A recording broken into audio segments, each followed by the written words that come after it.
Olá, meu amigo, minha amiga, estamos com mais um episódio no Topo Podcast, episódio do empreendedorismo, das boas práticas, dos bons exemplos, daquelas atividades que fazem a diferença na nossa sociedade. E hoje nós vamos estar aqui com uma empresa muito tradicional, uma empresa que é super conhecida, é aqui da região, e vamos conversar bastante exatamente sobre um assunto que com certeza muitos dos nossos internautas gostam e é produto da terra, acima de tudo, que também nos orgulha bastante. Mas daqui a pouquinho já apresento aí a nossa convidada para lá de especial. Olá, Edinho. Fala, Mazinho. Olá, nossos seguidores. É um prazer estar aqui novamente, mais um episódio do No Topo Podcast, episódio número 65. Estamos construindo aí uma bonita história. E esse episódio é feito para você, né, que gosta de empreendedorismo, que busca empreender. Então fique ligadinho no programa de hoje, que ele está sensacional. Agradecer muito o nosso patrocinador master, né, Melhores Imóveis. Pensou em comprar e vender? A Melhores Imóveis tem a melhor oferta para você. Fala com o Diego e com o Jason, que eles buscam um imóvel que cabe no seu bolso e que você sonha. Siga eles no Instagram, @melhoresimóveisbnu. Olá, Sheila. E aí, pessoal, tudo bem? Bem-vindos a mais um episódio. E nos procure também nas redes sociais para você ficar por dentro aí da nossa agenda, para você enviar perguntas para os nossos convidados e para toda semana você saber lá quando o episódio é publicado. No YouTube, Spotify, canal No Topo Podcast. Inscreva-se no canal, ative o sininho. Às quartas-feiras a gente publica os episódios às 7 horas da manhã. Então, se você ativar o sininho, seu celular vai ser notificado e você já vai saber que tem conteúdo novo lá postado. E, claro, compartilhe com seus amigos, que isso nos ajuda demais e nos leva cada vez mais longe. Mazinho, quem é que está aqui conosco? Olha, com grande satisfação, queremos desde já agradecer a presença. Bom, primeiro que é a tradicional cervejaria aqui da nossa região, a cervejaria Bork de Timbó, e nós vamos conversar bastante sobre isso. Mas está aqui a Michele Bork, que é sócia proprietária da cervejaria. Seja muito bem-vinda. Muito obrigada, um prazer estar aqui conversando com vocês, contando um pouquinho da história da empresa. Sem dúvida, é uma história de muito êxito. Eu queria exatamente partir desse princípio, como é que ela surge, né? Em que ano que ela surge. Com certeza as pessoas já conhecem fazem muitos anos, e uma das poucas cervejarias que ainda se mantém, inclusive, né, dentro da própria família, dentro dos fundadores. Como é que surge essa situação toda? Por favor, Michele. Exato. A cervejaria foi fundada no ano de 96 pelo meu pai e pela minha mãe. Meu pai era bancário e saiu do banco com um plano de demissão voluntária e pensou, o que eu vou fazer? Ele estava em dúvida e daí surgiu a possibilidade de ele ir para a Europa e comprar uma cervejaria lá que estava à venda. Foi um convênio do governo húngaro com uma empresa lá de Timbó, que a gente ficou sabendo. Então, meu pai foi em 95 para lá, conheceu todo o processo e falou, olha, eu acho que isso é legal. Ele não sabia nada de cerveja, ele só sabia beber cerveja. E ele falou, eu acho que é um negócio legal, não existe no Brasil, é viável, vamos entrar nessa, né? Então, eles trouxeram os equipamentos em 96 e em outubro de 96 a cervejaria abriu. Né? E numa época, vamos lá, que não se falava em cervejaria artesanal, né, Michele? Isso hoje é muito simples falar sobre isso. As festas estão aí com as oportunidades que são essenciais. Mas nesta época o seu pai foi um visionário acima de tudo, né? Muito, muito visionário. Eu digo que ele foi uma reação em cadeia. Hoje eu vejo o tamanho da proporção que o negócio ganhou, né? Mas ele foi muito visionário e muito corajoso, né? Eu também ia dizer isso. Eu falo que nem ele sabia onde estava se metendo. Porque no mercado que só tinham gigantes. Isso, né? E assim, como ele não entendia nada de cerveja, o filho do dono da cervejaria veio junto para cá, para ajudar a fazer toda a instalação, para ensinar a gente a fazer cerveja, porque a gente não sabia.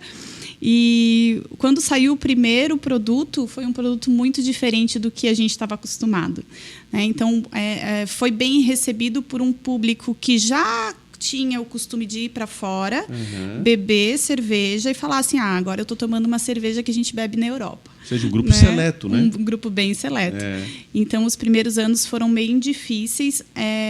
A gente só tinha acesso a algumas matérias-primas, né? O fermento, por exemplo, era um fermento de alta fermentação, que a gente faz as ales, né?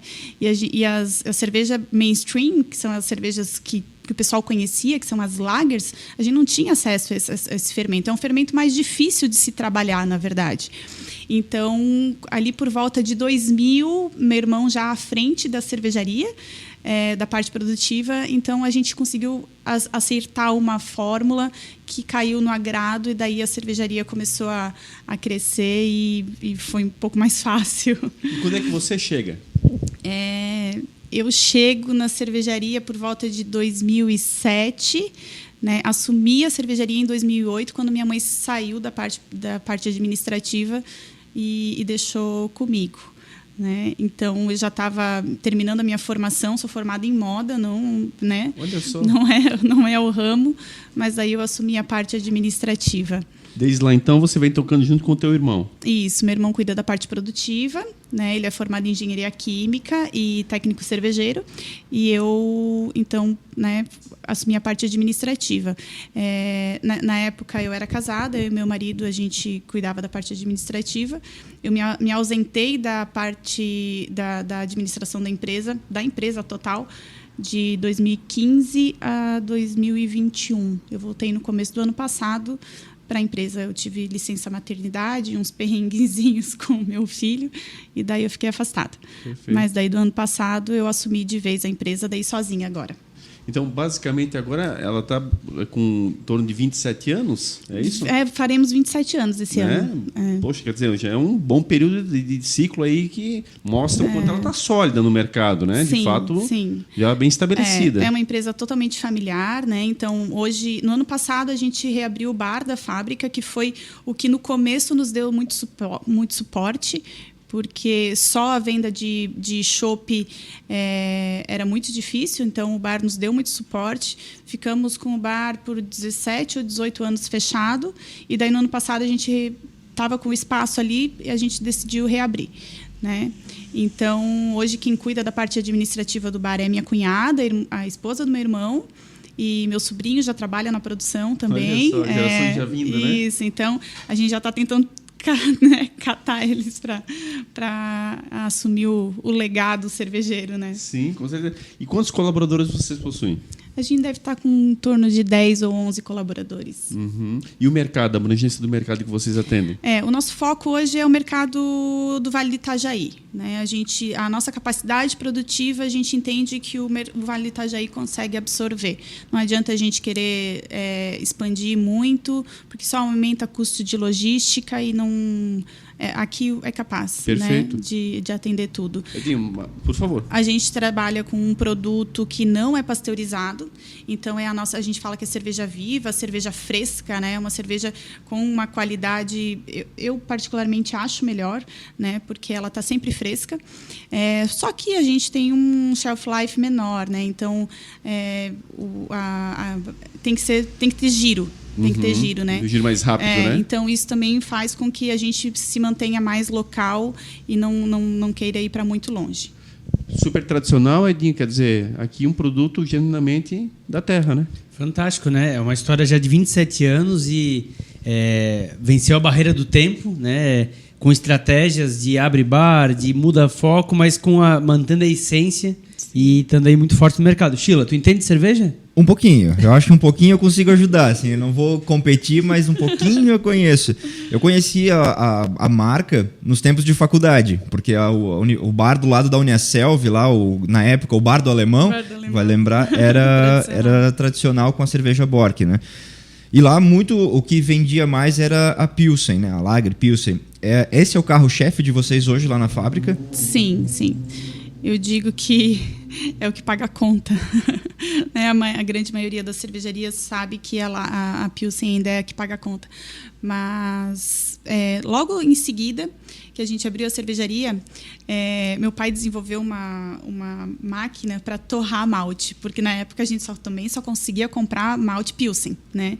Então eu lembro que eles torraram o malte lá e fizeram uma cerveja preta, uma Bock, não sei exatamente que cerveja que era. E também não caiu no gosto, tinha muito gosto de café, né? Então o pessoal falava assim, cerveja de café da Bork.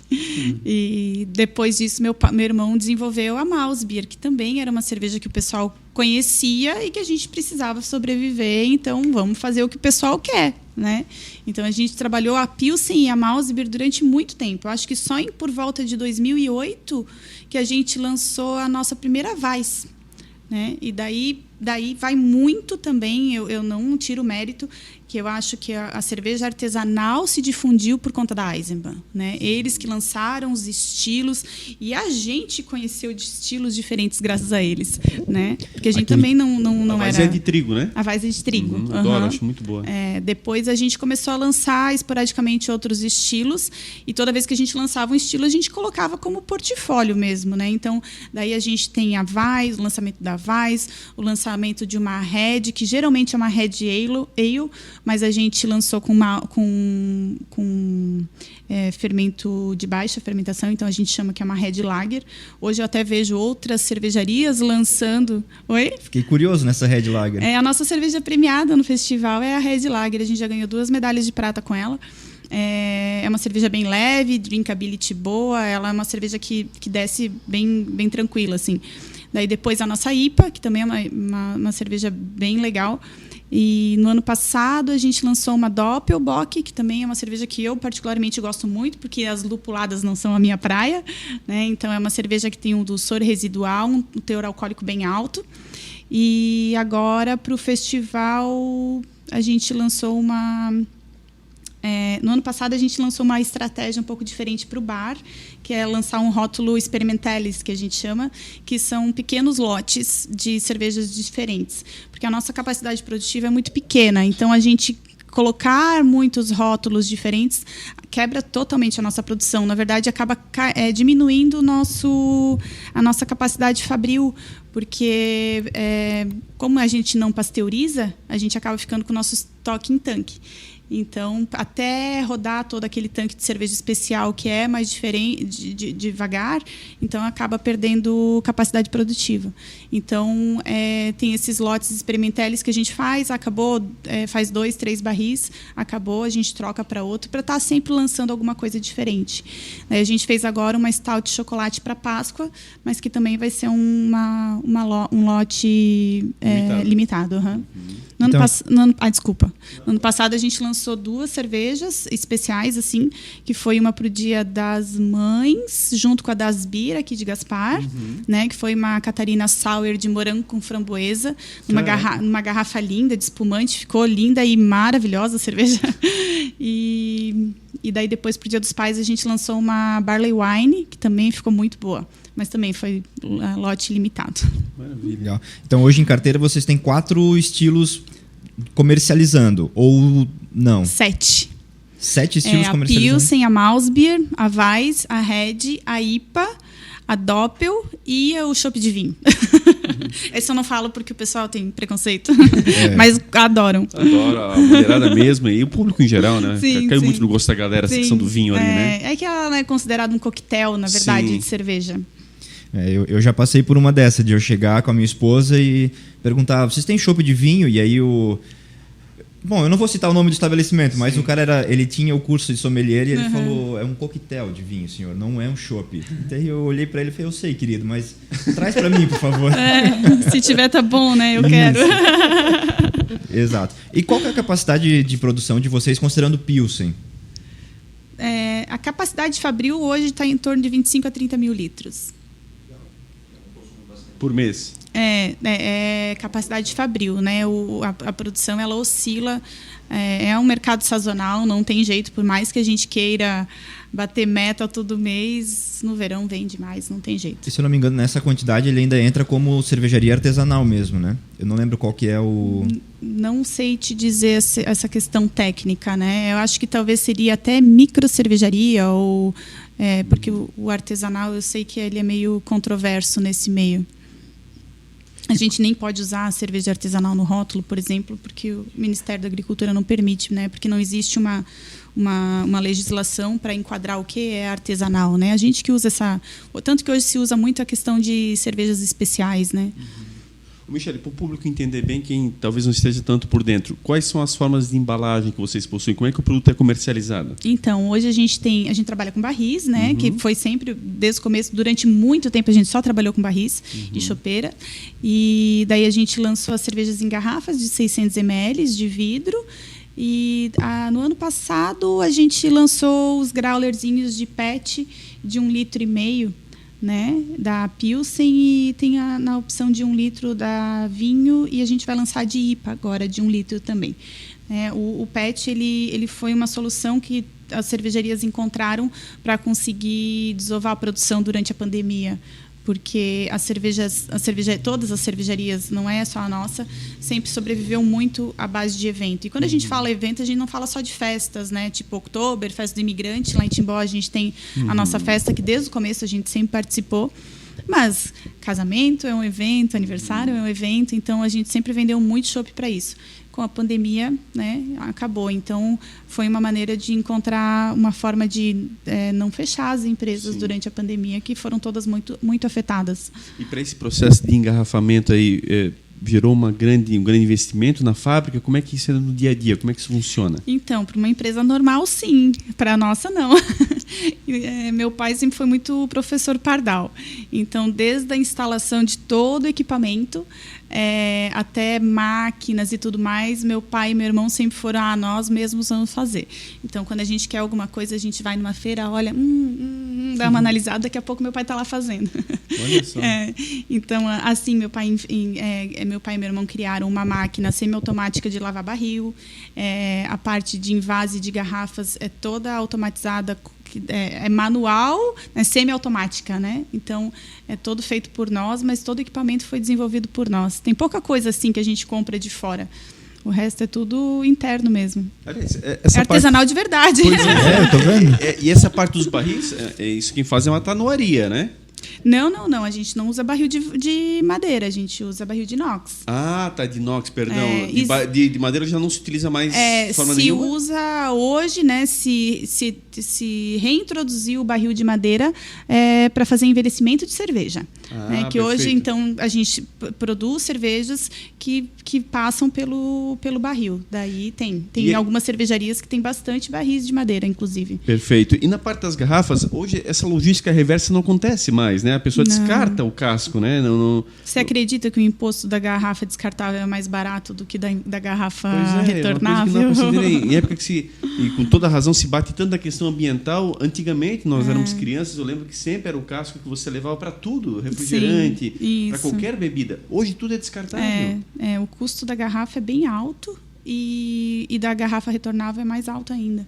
Então, todas praticamente... Por isso que se abre mão, então, dessa questão da logística reversa ali. A vantagem é que é um produto reciclável, né? O nosso Vale do Itajaí já tem bastante estrutura de coleta seletiva nas cidades, né? Então, essa é uma das vantagens. Mas o desperdício ainda é grande ao mesmo tempo, né? Eu acho uma pena. Jogam lixo comum e por aí vai, né? Exatamente, vai da consciência de cada um, né? Eu simplesmente eu tenho dó de colocar uma garrafa de vidro no lixo orgânico. Lixo jogados, enfim. Isso. Porque, poxa, acho que nada mais natural. Isso é quase igual a discussão da questão do trem, né? Que já foi tão efetivo e hoje se pensa na volta porque mostra que acaba tendo uma falta imensurável esse meio de locomoção e transporte. E a garrafa é uma coisa que... Saiu alguma notícia esses dias a respeito de garrafa retornável. Tem alguém que vai colocar no mercado, mas agora eu não sei qual que é. Não sei se é a Heineken que vai colocar alguma coisa de garrafa retornável.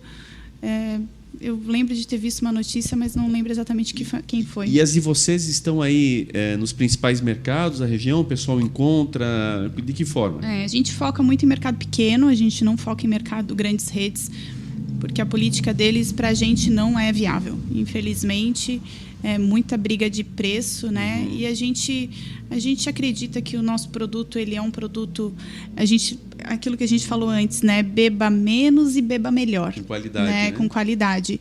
E a qualidade tem seu preço. Não adianta, sabe? A gente querer ficar brigando com as grandes marcas de cerveja, a gente sempre vai sair perdendo. Então, a gente tem que focar...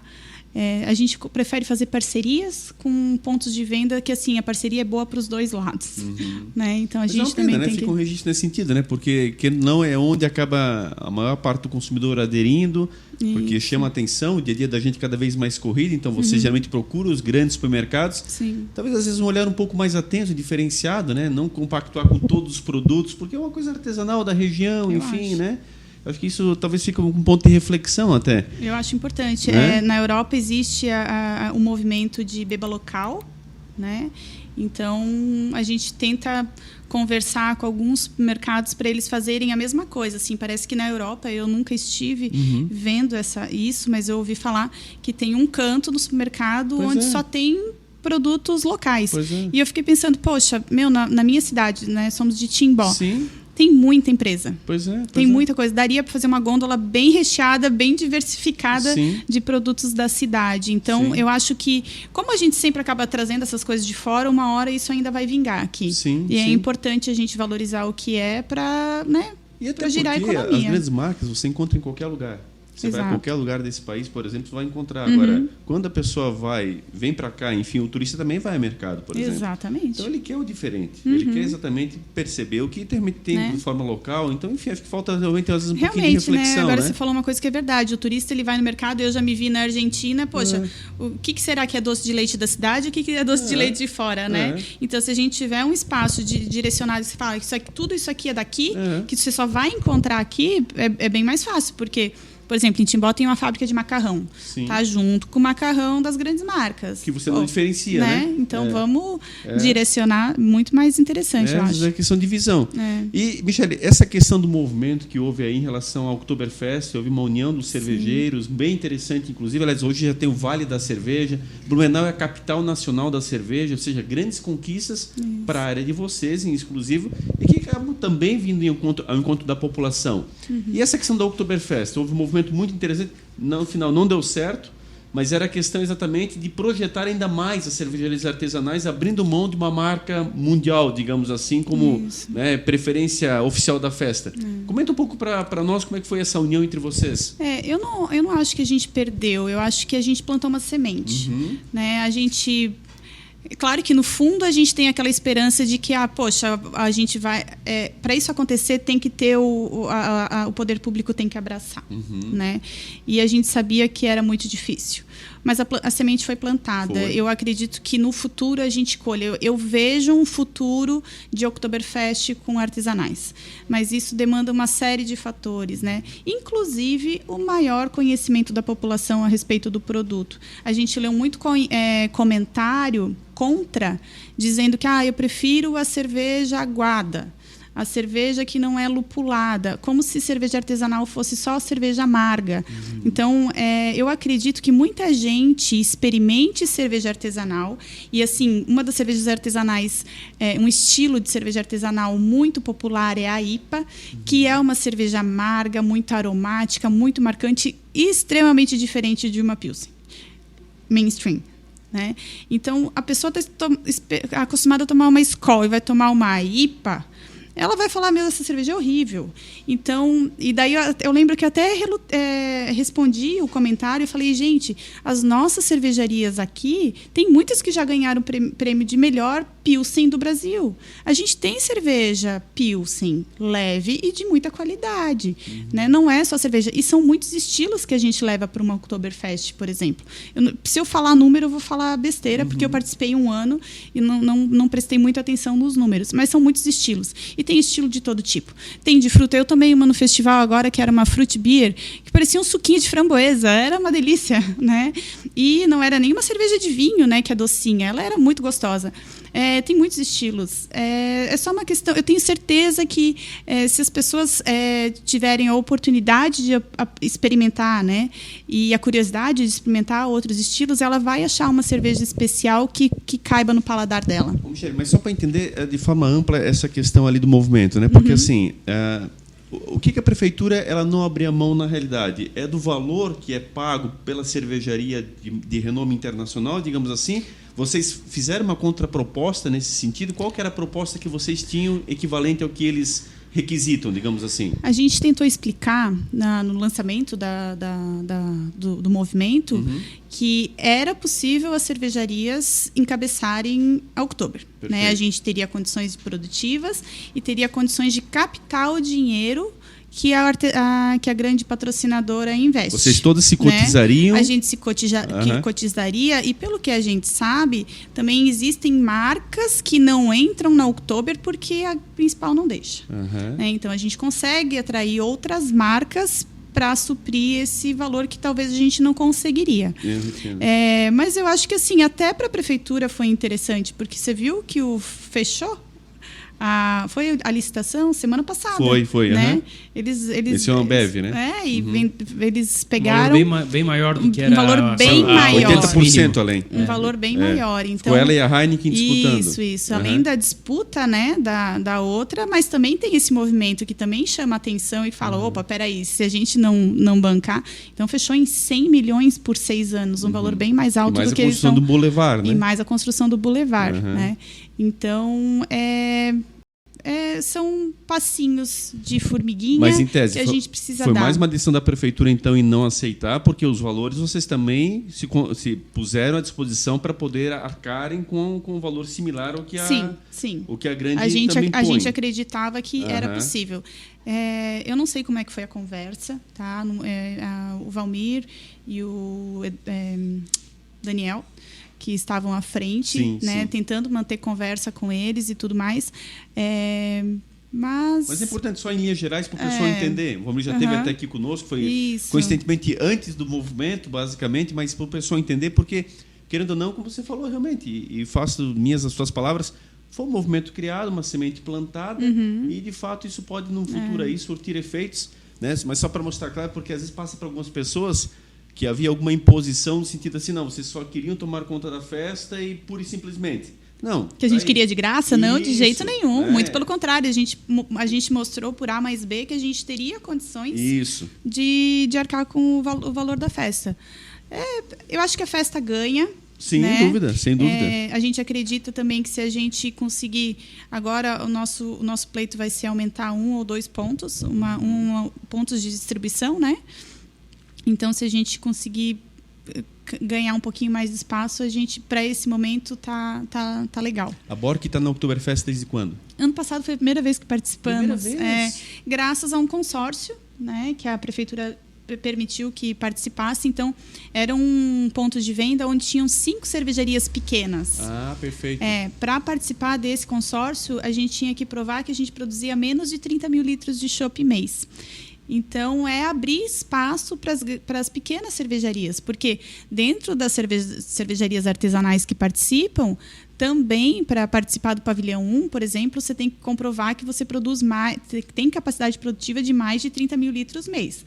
Ou seja, já é uma cervejaria de um porte um pouquinho mais robusto. Agora, para a gente, foi muito legal. Foi muito legal, uma capacidade produtiva que a gente conseguia arcar. E para estar dentro da Oktober, é a maior festa de chopp do nosso país, foi uma alegria muito grande para a gente. Tomara que esse ano a gente consiga entrar nesse consórcio de novo. E como é que é a logística do dia a dia no Oktoberfest? 18 dias corridos, assim. O nosso gerente ficou doido. Mas o volume também, assim, junto com a Oktoberfest, a gente atende a festa do imigrante. Só por esse motivo que foi um pouco mais difícil, porque na festa do imigrante a gente vende mais chopp do que vendeu no Oktober, por exemplo. Então a gente já está acostumado com essa loucura, sabe? Mas é normal, na verdade, como qualquer outra festa. Agora, o pessoal que trabalha é bem cansativo mesmo, assim, né? Meu gerente de vendas, por exemplo, ele ficou trabalhando durante a festa. É bem cansativo. Quem curte não tem ideia do que passa nos bastidores, né? Não, é bem cansativo mesmo.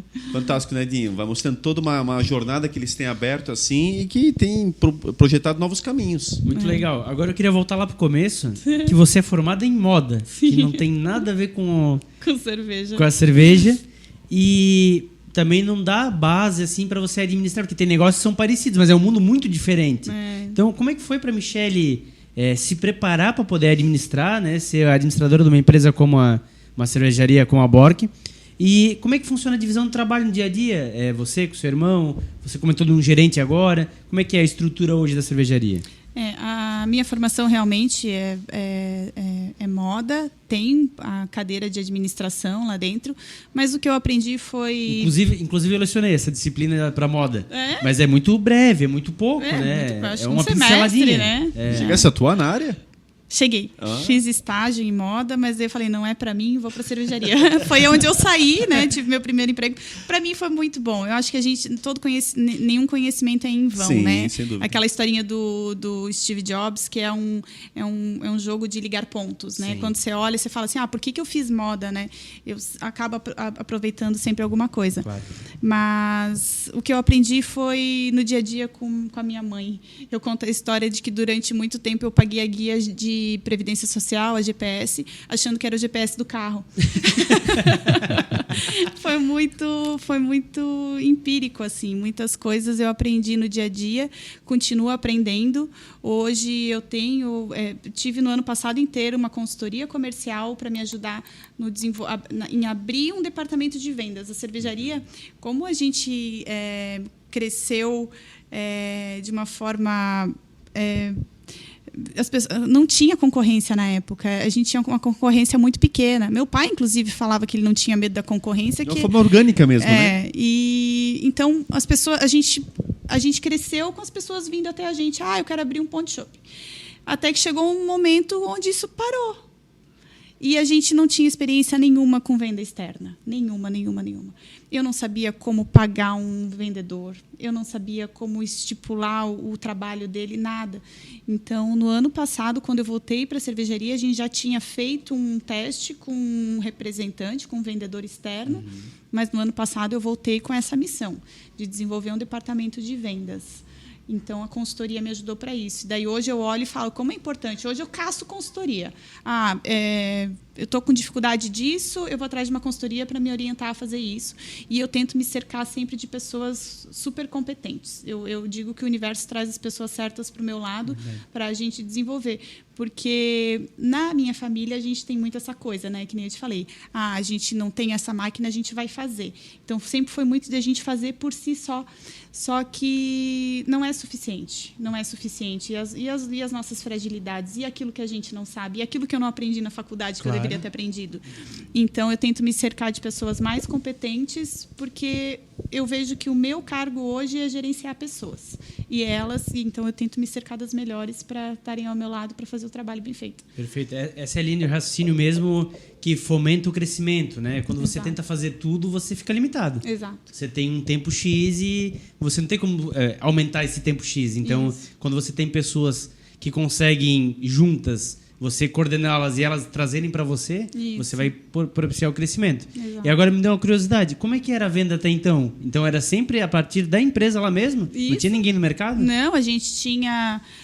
a gente fazia o contato com os pontos de venda, assim, de venda diária, e era tudo passivo. Era eles que vinham nos procurar. Eu quero abrir um ponto de venda. Daí o cara ia na pizzaria, tomava o nosso chopp e entrava em contato com a gente. A gente não tinha venda ativa externa. Nada. O que a certo ponto, até ponto é bom, né? Porque mostra que o produto é bom, ele era validado e as pessoas procuravam. Isso, é o tal do boca a boca, né? Que é o melhor que tem. Por outro lado... a concorrência é muito grande, então tinha muitos caras batendo na porta desse cliente que daí fazia que talvez ele não ligasse para você. E né? foi onde a gente começou a regredir e perder muito espaço. Você falou antes do alemão, né? Foi o nosso primeiro ponto de venda, né? Fora um dos primeiros. Eu acho que o primeiro ainda foi aqui no antigo Shopping Beira Rio, né? Lembra? Foi verdade, lembra que tinha labora aqui, verdade? Isso, sim. E daí a gente abriu um ponto de venda na Atlântica, em Balneário Camboriú. Também muita gente conhecia a gente por causa daquele ponto. E a gente tinha uma estratégia errada. A gente costumava dar exclusividade para o ponto de venda. Por quê? Porque a gente não tinha capacidade produtiva para ter um monte de ponto. Então, a gente falava, você vai ter o chopp, só você vai vender nosso chopp. Só que daí veio a concorrência e colocou 20 pontos de venda em Balneário. A hora que o cara tirou o chopp do ponto dele, a gente não tinha mais cliente em Balneário. Então, hoje, eu não tenho nenhum ponto de venda em Balneário, por exemplo. Mas muita gente fala, nossa, eu tomava o chopp lá na Atlântica, sabe? Conheci o chopp de vocês lá. É legal, satisfaz, né? Ouvir esse tipo de coisa, porém, não paga conta, né? Claro. Então, a gente tem que ter hoje uma política de venda ativa e é difícil. É legal porque... Na maioria dos pontos de venda onde meu vendedor chega, ele fala, eu já conheço a Bork. Eu já tomei Bork. Eu conheci cerveja artesanal através da Bork. Só que É uma credibilidade que ajuda, mas é um trabalho de reconstrução, porque tem que voltar para o ponto, né? Exatamente. E hoje tem muita concorrência, e não é só concorrência de cervejas de qualidade, mas também tem umas concorrências de preço aí que são bem difíceis de a gente brigar. Claro. Nossa empresa é pequena, nosso custo fixo é alto, então a gente não consegue melhorar muito o preço porque é complicado. Mas agora, estruturando o departamento de vendas, a tendência é vender mais. Sim. E aí, pensa numa estruturação para produzir mais? Sim, é uma coisa de cada vez, né? Eu tenho uma meta, e atingindo essa meta eu tenho certeza que eu consigo ainda crescer de forma devagar. A minha pretensão não é expandir a capacidade produtiva demais. Eu penso entre 30 e 50 mil litros, e isso aí, né, vendendo o suficiente, no mínimo o ponto de equilíbrio todos os meses, né? Legal. E daí o resto vem para somar e conseguir fazer os investimentos que a gente precisa. A cerveja, tu até comentou por cima antes, mas ela é similar ao sorvete, enfim, ela é muito sazonal, né? Ela tem no ano fecha, mas no verão vende muito mais do que no inverno. Então, esse ponto de equilíbrio também é fundamental, conseguir ter um capital de giro para aguentar isso, né? Isso. Daí entra a questão dos eventos, né? Os eventos sempre foram o que nos deram esse respiro no ano. Mas, como eu falei, na pandemia foi bem complicado. Sim. Então, a empresa estava legal, estava num ponto bom, a gente estava conseguindo investir. O nosso sonho é construir a nossa fábrica própria. A gente está no mesmo lugar que a gente está desde o começo, né? Só que é um prédio alugado, e eu ainda quero transformar a fábrica e o bar da fábrica num ponto de turismo mesmo, de experiência da marca, e poder vivenciar isso. Então, esse é o nosso sonho, né? Mas foi adiado um pouquinho por conta da pandemia. Mas é o caminho natural, né? Já vou passar para Sheila fazer a pergunta, mas é o caminho natural, como as vinícolas lá na Serra Gaúcha. Exatamente. Né? É uma visitação, uma experiência, não é só a bebida. Né? Todo um contexto. E Blumenau e região, está se tornando algo similar no contexto do chopp e da cerveja, né? Isso, então, até no Vale da Cerveja agora a gente tem uma missão lá para o Vale dos Vinhedos, porque é a intenção nossa se transformar a mesma referência na questão de cerveja. Perfeito. E que é legal, né? Timbó é uma cidade lindíssima, atrai muito turista. Eu trabalho em Pomerode, então os nossos pontos de encontro de happy hour é o bar da Schorstein. Sim. Porque é muito bonito, é aconchegante, é gostoso. Então é legal ter esse movimento de agora vocês estarem reabrindo o bar e realmente ter um ponto ali de encontro, né? Isso faz diferença. A diferença em Pomerode, eu vejo que eles parece que a população, porque é importante a população entender que eles são um ponto turístico. Não basta só o poder público, o poder privado abrir, mas a população tem que entender, né? E isso é uma coisa que em Timbó eu sei que eles já estão trabalhando nas escolas para as crianças entenderem a importância do turismo, porque muita gente não quer trabalhar de domingo e de segunda. Então, quando chega turista no sábado, o que eu vou fazer amanhã, domingo? Muita gente manda para Pomerode. Eu mesmo falo, né, quando eu quero fingir que eu estou viajando, passeando, eu vou para Pomerode no domingo, que parece que você está em Gramado e tudo mais, né? Mas falta um pouco dessa consciência. Falta... É um processo, eu costumo falar, é um processo. Step by step, né? E é uma região lindíssima, né? Todas as cidades ali, Benedito Novo, todas as cidades do entorno são muito bonitas. Então, se conseguir trabalhar o turismo, é um Gramado, etc., né, aqui perto. A gente tem uma rota do Sinv desenvolvendo agora, que é a rota das cervejarias, e daí não é só das cervejarias, inclui bares, todo mundo que trabalha com cerveja está incluído nessa rota, né? Mas a gente, como tudo, né?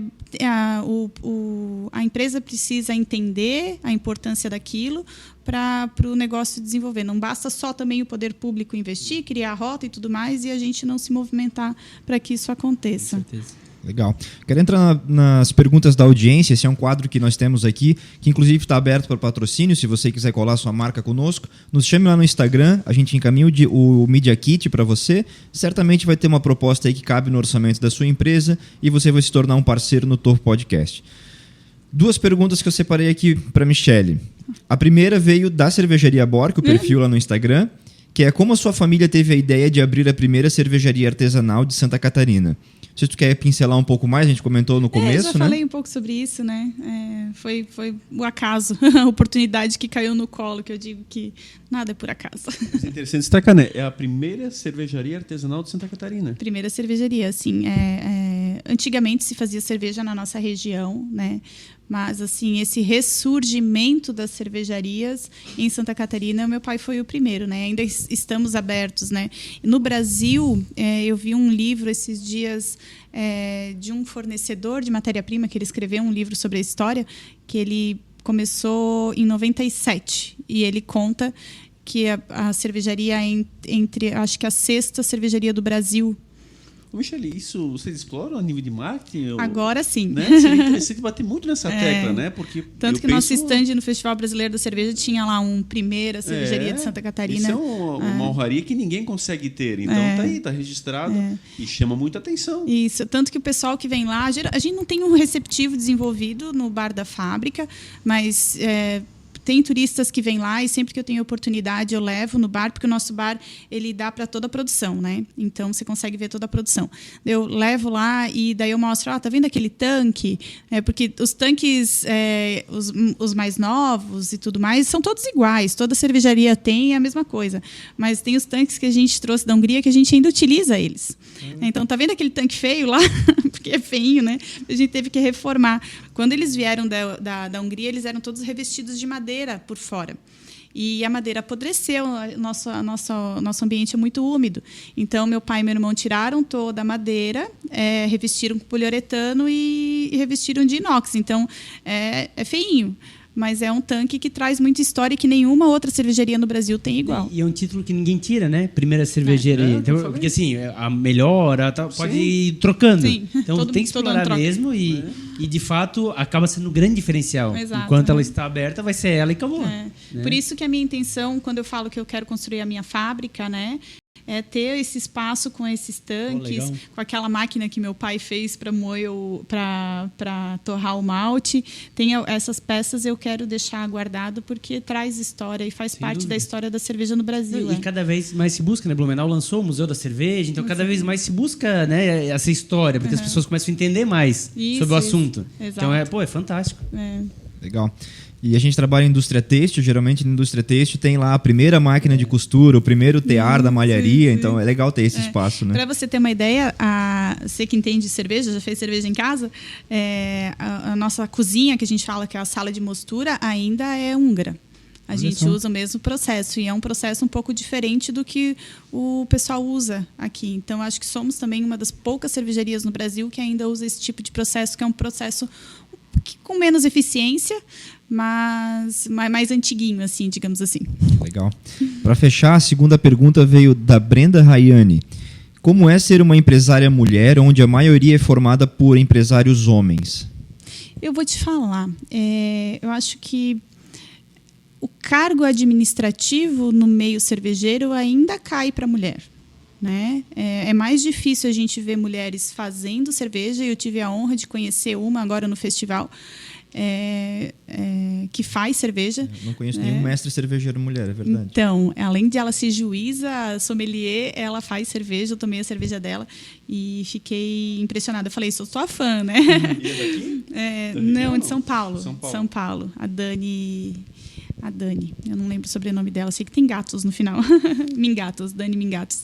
E ela faz cerveja e eu falei, nossa, o pessoal pergunta muito pra gente, né, se a gente sofre preconceito e tudo mais, mas pra ti deve ser bem complicado. Ela falou, muitas vezes eles acham que ela tá fazendo aqui, sabe? Daí quando eu começo a falar, daí as pessoas veem que eu entendo de cerveja, daí eles começam a me incluir no meio.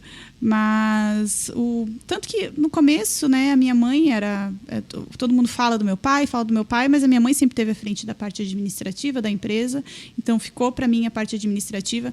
Nem me meto a fazer cerveja, né, porque é um trabalho que mas que também demanda muita força, então eu entendo que a parte fabril fique sobre o homem.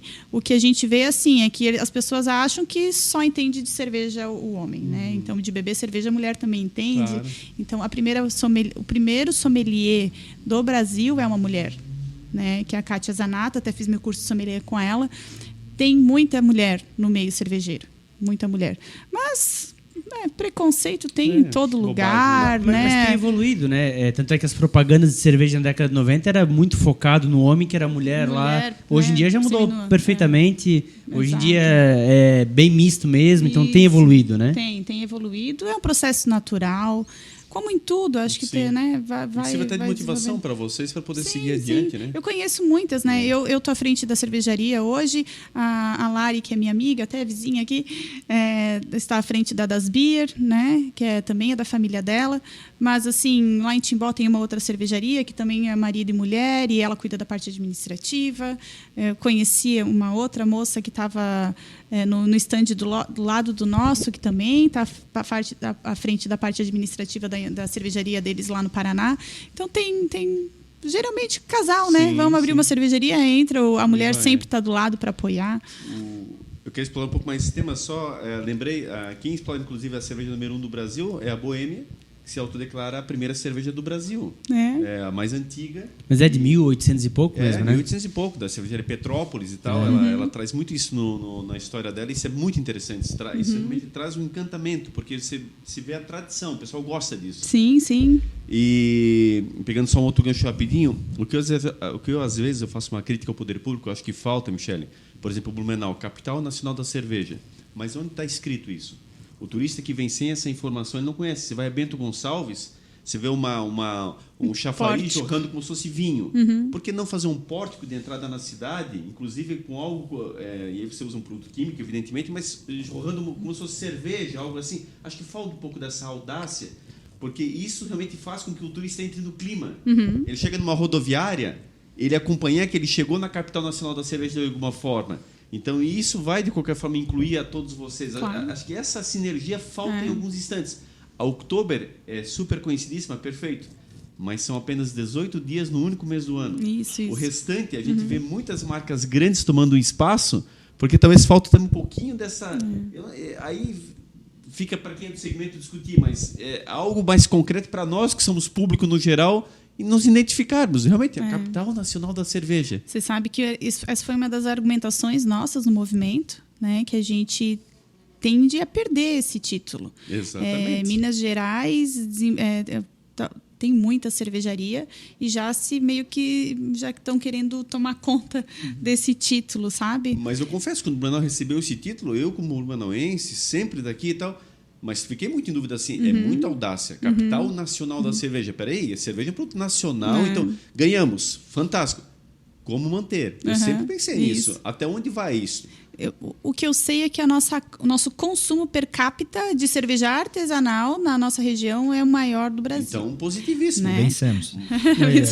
Está contribuindo Vamos pesadamente. Estamos contribuindo para o título, Mas né? tem que cuidar, porque realmente eu penso isso, sabe? É uma coisa que chama muita atenção. Muitas outras cidades gostariam de talvez herdar essa situação. Exato. Por isso que eu falo, veja, imagina, com essas atrações de fato turísticas permanentes. Opa, está marcando o território. Isso. Ela é a capital nacional da cerveja em todos. Chega a Blumenau, eu percebo isso. Porque bares vendendo cerveja tem em qualquer lugar. E das mais variadas temáticas. Sim. Então não é só isso que mantém, penso eu, uma situação como essa, né? Mas é importante essa reflexão. É importante, sim, também acho. O que eu queria te perguntar na questão da concorrência, para o pessoal entender. Vocês abriram a primeira cerveja artesanal do estado. Agora, hoje só Timbó, quantas concorrentes vocês possuem? Hoje Timbó possui 4 cervejarias. Com vocês ou sem vocês? Sim, 5 conosco. Olha só, já mostra só localmente, literalmente, exato, né? Exato. Na região, qual é o número? Você tem esses dados? Não sei. Sei que em Blumenau acho que tem mais de 20. Olha só. Como esse cenário muda, hein? Muda muito. Tem muita cervejaria. E está nascendo, né? Está assim, ampliando, né? E vem bombardeado, como o consumo é alto aqui, então vem bombardeado gente do Oeste, cervejarias do Oeste vindo para cá e tudo mais. Na verdade, eu até errei o número, porque tem uma cervejaria do Oeste que comprou uma cervejaria de Timbó. Acho que é 6. Olha só. Mas é bacana a gente falar, porque, querendo ou não, você vê quantas oportunidades estão se abrindo, são novos empreendedores, são oportunidades de emprego. ao mesmo tempo um mercado que vai se aperfeiçoando, porque a concorrência não deixa você estagnar. Veja quantas situações que você está criando enquanto empresa, vocês que têm tanta tradição. Sim. Enfim, o segmento ganha, todo mundo cresce. Não, né? claro. Nossa, a economia girou demais. Hoje em dia, fornecedor de malte para todo lado, fornecedor de todos os insumos para todo lado, de equipamentos e tudo mais. Para todos os níveis, né? Todos os níveis. Do cara que quer fazer em casa, exato. ou que quer ter uma produção um pouquinho maior. Exato, tem né, fornecedores para caseiros. Essa semana mesmo a gente comprou um insumo lá que a gente precisava uma pequena quantidade, porque não precisava comprar um saco de 25 quilos. Fomos lá e conseguimos comprar 5 quilos de malte. Né? Tem essas facilidades que há 20, 25 anos atrás não existia. Ô, Michele, e a importância no Festival Brasileiro da Cerveja, nessa troca entre vocês pelo Brasil todo, Sim. até marcas, até mesmo de fora do Brasil, enfim, como é que funciona isso na prática? Eu adoro evento para ter contato com nossos clientes, para ter contatos com pessoas de outras cervejarias. Tive o prazer, né, que nem eu falei, de conhecer a Dani, tive o prazer de conhecer outras pessoas de outras cervejarias. Eu acho que esse networking é extremamente importante. Eu gosto muito de fazer parceria. Ano passado a gente fez parceria com a Das Beer, inclusive o stand dele estava do lado do nosso, casualmente, né? A gente estava uma do lado da outra e é muito importante para fomentar. Eu não gosto muito de... Eu não enxergo esses meus amigos como concorrentes, eu enxergo como parcerias, parceiros mesmo, sabe? Hoje em dia é muito comum a gente precisar de equipamento, né? Por que eu vou comprar uma chopeira? Lari, me empresta uma chopeira que eu preciso, eu empresto o barril para ela e a gente vai... eu acho que é mais vantagem para a gente nos enxergar como parceiros do que como concorrentes de fato. Assim, claro que tem aqueles que eu acho que são meus concorrentes. Não quero nem passar perto. Sou santa, né? Mas aí é mais uma questão de estratégia e que daí fica, né? A gente não fala. E até porque assim, ó, Michele, eu sou da área de TI e as empresas, há um tempo atrás, elas se enxergavam muito como concorrentes. Quando elas começaram a participar, por exemplo, de núcleos empresariais e começaram a trocar figurinhas, elas começaram a perceber que todas podiam crescer. Porque o mercado que elas atingem, inclusive, é o Brasil. E quando elas estavam aqui se degladiando, muitas vezes vinha uma empresa de fora, tomava mercado aqui interno e elas se degladiando, uma só tentando passar pela outra. Uma questão de foco, né? Vamos focar onde a gente quer chegar, em vez de ficar focando em furar o olho um do outro, né? Guardado os devidos segredos de cada uma, a troca de figurinhas fez toda se fortalecer. Exato. Eu vi, a gente estava conversando com a Dani para fazer uma cerveja colaborativa para o ano que vem, de mulheres, né? Eu, a Lari e ela. E daí eu vi o brilho no olho dela, falando com o cervejeiro da Lari. Nossa, quem é a Lari que tu fala? A Lari é a dona desculpa, minha amiga, a dona das Beer. Certo. E daí eu vi o brilho no olho deles, assim, sabe? Trocando informação, falando sobre cerveja. Eles fazem cervejas colaborativas, isso ganha, a gente só ganha com isso, sabe? Eu gosto muito, muito de parceria. E o festival que você me perguntou é uma vitrine muito grande pra gente. Hoje é muito regional, tem muita cervejaria local. Né? Antigamente a gente tinha mais cervejarias que vinham de fora, ainda vem, mas é um custo alto para eles também. Para a gente que é daqui já é um custo alto participar, mas é uma vitrine. A gente tem que participar, tem que mostrar que a gente está aí, que a gente, né, são 26 anos, a gente está aqui ainda, estamos trabalhando. Então, para a gente é uma vitrine bem, bem, bem importante. E essas cervejas fabricação limitada que vocês fazem ali, comemorativas, Sim. Tem alguma coisa projetada que vem por aí? O que o pessoal pode esperar de vocês? Então, nos dias 13 e 16 de abril, temos o Festival Festival das Cervejarias de Timbó, que acontece em Timbó. Já está na 4ª edição. No ano passado foi um mega festival, foi bem legal. Estão todos convidados para prestigiar. E daí a gente lançou essa Stout Chocolate para o Festival Brasileiro e agora para o Festival das Cervejarias a gente vai trazer uma Dunkel. Maravilha, Sheila. Maravilha. Lembrar que... não sei se esse o exemplo que eu vou dar é um dos concorrentes que tu não quer nem saber, mas desculpa se for, tá? Mas a Eisenbahn começou forte com isso, com aquelas garrafinhas de long neck, que tinha a Dunkel, tinha uma IPA, tinha uma APA, tinha uma Strong Golden Ale, que quando tu comentou sobre uma super alcoólica, foi uma das primeiras que eu tomei e ali eu me apaixonei, e aí depois eu fui conhecendo as demais. Então, imagina, da terra da cachaça, né? Na hora que eu tomei uma cerveja um pouquinho mais mas Sim. Pressão, eu começou gostei com aquela, terminou no outro dia, sabe? Né? Então, poxa, que legal, vocês estão provando de trazer uma Dunkel, né, para botar na linha. É uma cerveja tradicional. O nosso portfólio, a gente se inspira, como somos uma cerveja de uma família de origem alemã, tradicional. Então, o nosso branding ele se foca nisso. Então, a gente tenta trazer cervejas para o nosso portfólio que sejam mais tradicionais mesmo. Por isso, a gente escolheu a Dunkel. Tu acabou de falar de branding, de marca, e me chamou a atenção, quando a gente agendou a entrevista, teve uma assessoria de imprensa que fez contato conosco. Como é que é essa organização e a importância que tu enxerga dessa estrutura, né, de você trabalhar a marca, de você trabalhar profissionalmente a questão de contato com a imprensa? Ela que é de fora, inclusive? Isso, de Portugal, né? Se eu não me engano, né? Sim, a Lilian, ela está morando em Portugal. A assessoria daqui de Blumenau, a Oficina das Palavras, mas a menina que cuida da nossa cervejaria é de Portugal, a Lili. Eu acho, nesse meio hoje, com tanta concorrência e tudo mais, qualidade não é mais diferencial. Sabe? A gente é importante que a gente consiga produzir cerveja por ser artesanal, com qualidade estável, né? Que não é uma cerveja que vai uma hora tá boa, outra hora tá ruim, que nem, por exemplo, né? Com todo respeito, o cervejeiro caseiro, às vezes ele faz um lote e fica legal, outras vezes dá uma contaminação, tem que jogar fora. Então, é importante que a cerveja tenha uma qualidade padrão. Certo? Então, a gente trabalha com isso, a gente já chegou nesse ponto de ter uma qualidade padrão. Agora, o que diferencia a minha marca da tua? O que vai, né? A minha marca não, a minha fábrica da tua. Então, a gente tem que trabalhar a questão de marketing, tem que trabalhar a questão de assessoria de imprensa para a gente estar aparecendo e tudo mais. Para a gente é muito importante. A gente fez...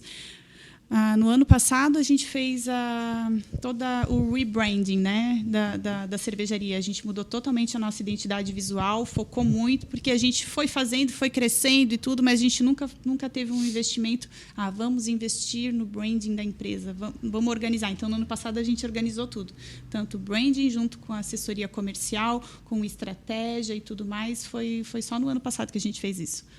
Legal, mas é importante, né? Muito, fica a muito dica aqui para quem nos segue, que tem outros segmentos, mas a importância também, de novo, não fazer tudo sozinho. Contar com o profissional, importante. Né? Importante, economiza porque fazer as coisas de forma empírica é muito tentativa e erro, então você acaba tendo um custo muito alto com os erros que você comete. Então, se você tem isso bem organizado desde o começo, você encurta os caminhos. Perfeito. Michele, aproveita e faz uma propaganda então do bar lá da fábrica, quando é que ele abre, o que o pessoal encontra lá, enfim. Sim, o bar da fábrica então abre de quarta a sábado, né, das 17 às 22 horas.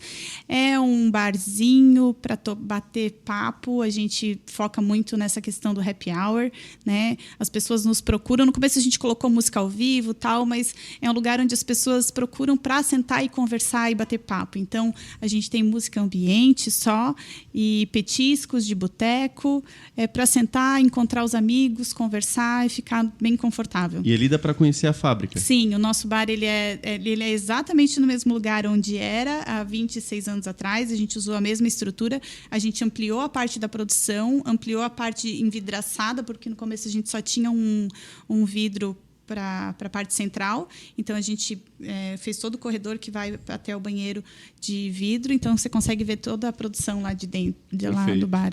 E para quem não tem o hábito de tomar cerveja artesanal, a pessoa vem realmente com aquela marca de sempre, as marcas aí mundialmente conhecidas, enfim... Como é que você recomenda? Como é que poderia iniciar esse processo? Tem algum tipo que se aproxima mais inicialmente para a pessoa tentar fazer essa migração? Qual é a recomendação nesse aspecto? A gente diz que a cerveja de trigo é a nossa cerveja de entrada, né, para o mundo da cerveja artesanal. É uma cerveja clara, né, que no aspecto visual não traz tanta diferença, mais turva, porque ela traz o fermento no corpo. É uma cerveja com não muito, o amargor dela não é bem baixo, uma leve acidez. Assim, no corpo, uma cerveja um pouquinho mais encorpada, né? Então, é uma cerveja que tem gente que não gosta porque acha que se sente um pouco estufado por conta do fermento, por conta do trigo. Que é a Weiss, né? Eu digo que existem 2 bebedores de cerveja artesanal, né? Tem aqueles que gostam das mais lupuladas e aromáticas, então que traz bastante essa característica de lúpulo. E tem as que gostam das cervejas mais adocicadas. E quando eu falo adocicado, eu não falo de cerveja doce, cerveja mouse beer, cerveja de vinho. São cervejas que elas não têm tanta característica do lúpulo, do amargor do lúpulo, mas na língua você sente um dulçor. Né? Então, a Doppelbock, por exemplo, que é uma cerveja que eu gosto, ela tem um dulçor residual que lembra notas de caramelo, de açúcar queimado. Então, a Stout, por exemplo, a nossa Stout de chocolate agora, ela parece que você está tomando um café amargo com chocolate. Ela não tem o dulçor de chocolate, mas tem o aroma de chocolate ao leite. Então, é uma infinidade. Tá chegando, né? É uma infinidade de sabores. Né? As cervejas belgas são caracterizadas por cervejas mais condimentadas. Então, é uma cerveja para degustar. Sabe? Todo paladar ele é educável, né? Então você pode aprender a beber. É que nem tomar um vinho, né? Quando você sai da adolescência tomando vinho doce e vai para um vinho seco. E daí você pega um vinho e você começa a experimentar e tentar procurar alguma coisa ali. O que aquilo lá te lembra, né? E tudo. Então o degustar a cerveja é muito disso. E eu, particularmente, gosto muito. E quando a pessoa entra nesse mundo para falar assim, vou experimentar, não é só para beber, encher a cara e ficar bêbado. Pelo contrário, né? Inclusive. Muito pelo contrário, é quase uma refeição ali, é um monte de sabores que você pode descobrir.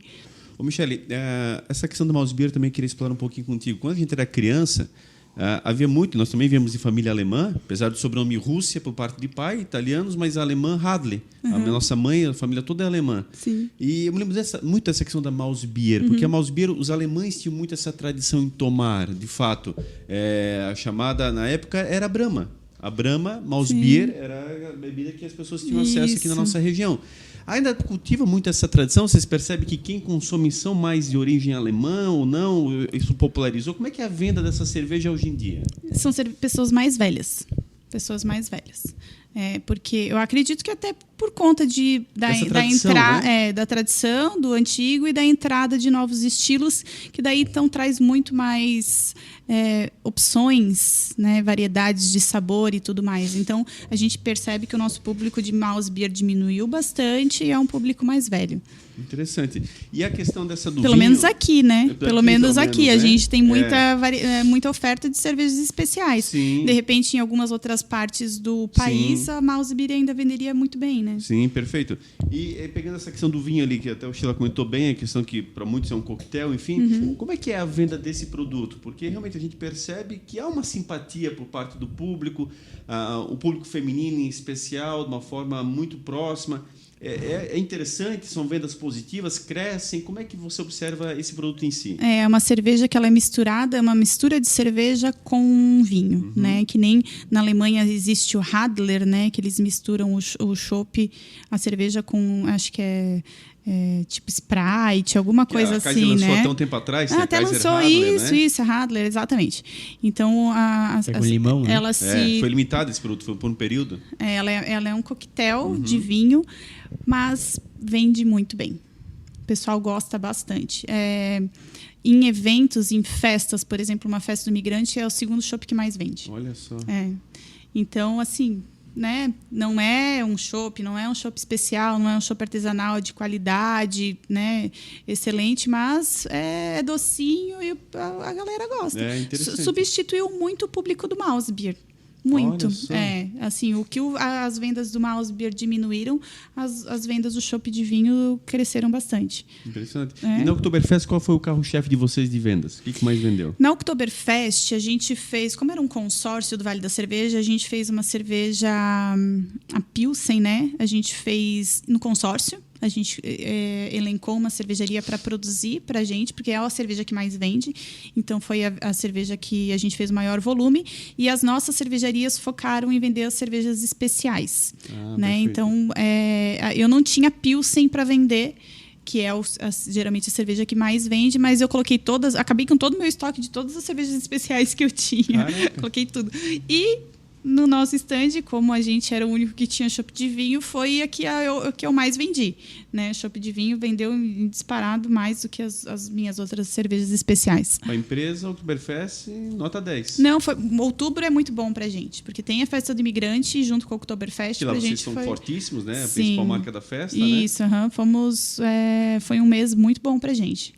Bacana, né? Show de bola, Nedinho. Quer dizer, mostra, acho que a tradição, viu, Sheila, de uma empresa familiar que fincou raízes, não foi vendida, quer dizer, até hoje permanece, não é fácil, mas já teve proposta de compra, alguma coisa nesse sentido, negociação? Um tempo atrás. Acho que foi uma cervejaria grande que eles estavam querendo comprar algumas cervejarias, mas eu não sei qual que era o intuito. E também quando eles viram o nosso Parque Fabril, não fecharam negócio. Legal, porque o nosso Parque Fabril é pequeno. Tem muito aquele apego, nós temos muito esse regionalismo. E tem que valorizar o que é daqui de fato, né? Eu acho legal. É um desafio ter uma cervejaria, uma empresa familiar, né? Como toda empresa familiar, em todos os segmentos tem seus perrengues, mas eu acho que isso é legal, porque assim, a nossa história ela é construída em cima, é uma história de verdade. Sim. Ela não é uma história que se compra e fala, eu vou, né, inventar isso, não. É uma história de verdade.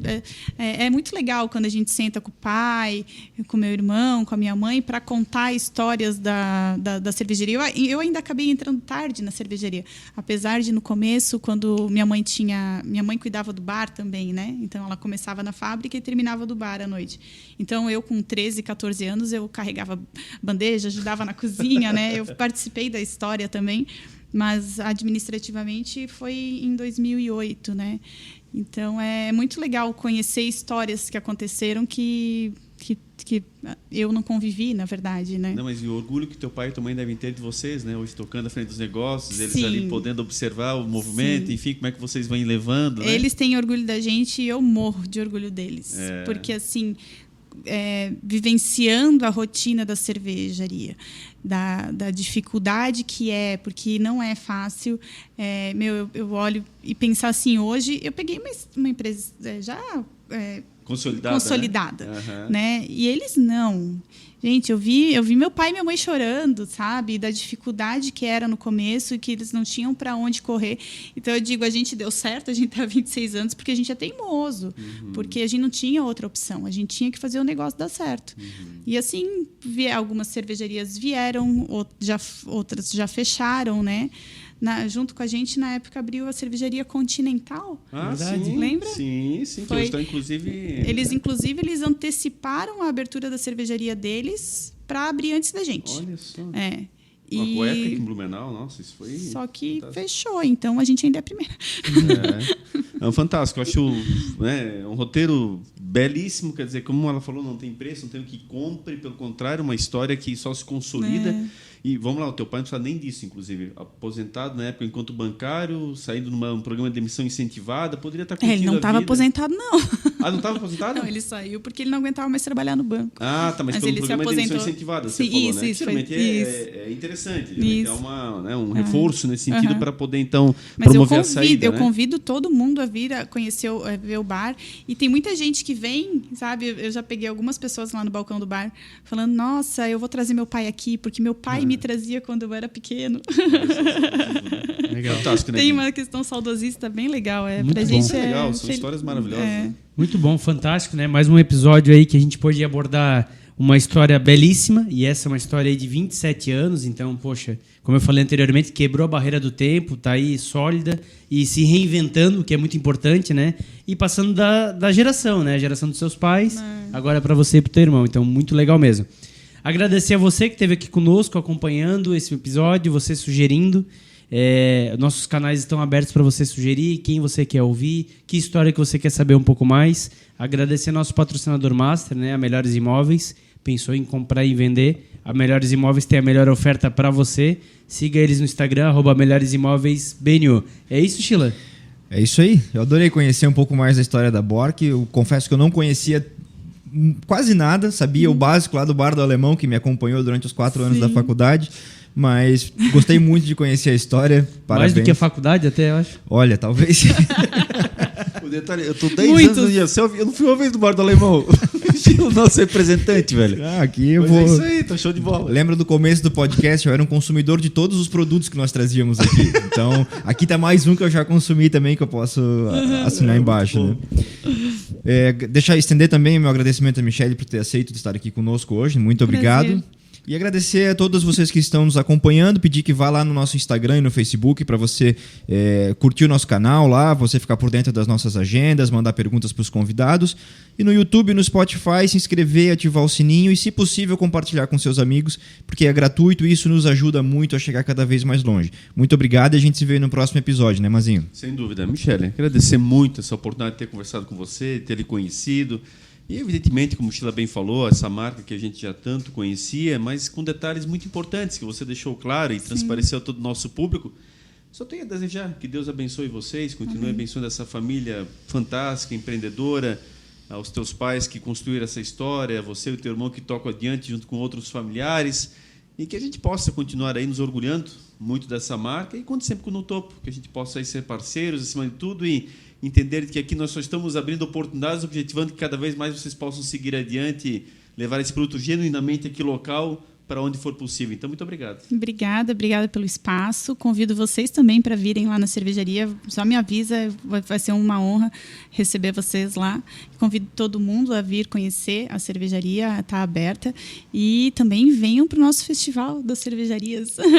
Venham lá, vocês falaram que vieram no ano passado, venham lá, vai ser bem legal, vai ter umas atrações bacanas. Timbó Pérola do Vale. Pérola do Vale. É isso aí. Legal. Mais uma vez, obrigado a você que esteve conosco, aí nos prestigiando. Estejamos juntos, estejamos no topo, com certeza levando boas informações. Empresas importantes, empreendedores, pessoas como a Michele, uma empresa como a Cervejaria Bork, empresas que realmente têm um significado muito importante para toda a nossa sociedade. Com certeza aqui nós atendemos a todos os pedidos e sempre estamos rodando aí os vários segmentos para trazer o que nós temos de bom aqui em toda a nossa região. E olha que são muitas coisas boas. Então, obrigado pela sua companhia e até o próximo episódio com mais convidados para lá de especiais. Um grande abraço e até lá.